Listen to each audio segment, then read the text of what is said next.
soit I un intervalle de R non vide et F une fonction définie de I dans R. Exprimez à l'aide de quantificateurs les assertions suivantes. 1. La fonction F est la fonction nulle. 2. La fonction F présente un maximum. 3. F prend des valeurs arbitrairement grandes. Commençons par la première proposition. Nous avons F, une fonction définie de I dans R, telle que I, un intervalle inclus dans R. Alors, F est la fonction nulle. Donc, chaque élément X de I a une image nulle. Alors, on peut exprimer cette proposition-là à l'aide de quantificateur par quel que soit X appartient à I, Fx égale 0. Proposition 2. La fonction f présente un maximum. Donc, f est une fonction définie de I dans R. Soit f, donc f admet un maximum absolu, dans ce cas-là.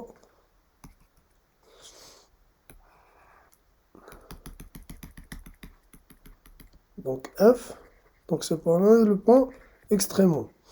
Donc f admet un maximum sur I. Soit alpha, l'abscisse de ce point-là. Alors, pour tout x appartient à I, on a fx toujours inférieur à f alpha. F alpha égale à max f sur I. Donc, on peut exprimer à l'aide de quantificateurs cette proposition-là par il existe alpha appartient à I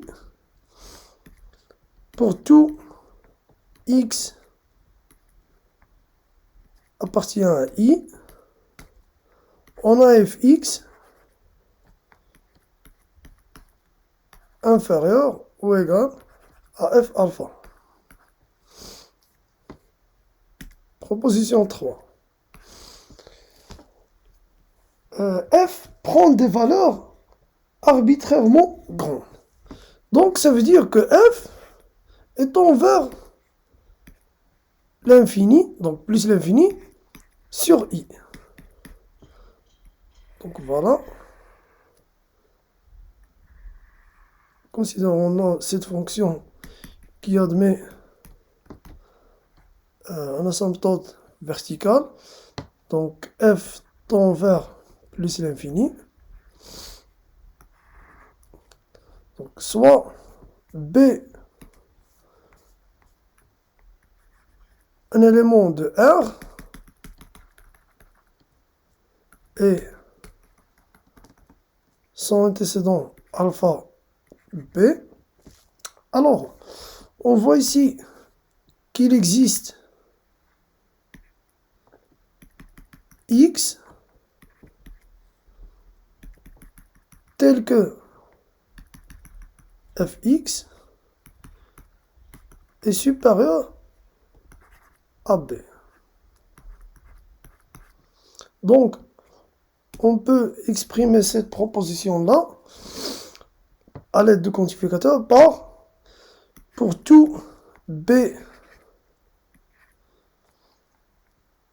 appartient à R, il existe toujours un X élément de I tel que Fx supérieur strictement à B.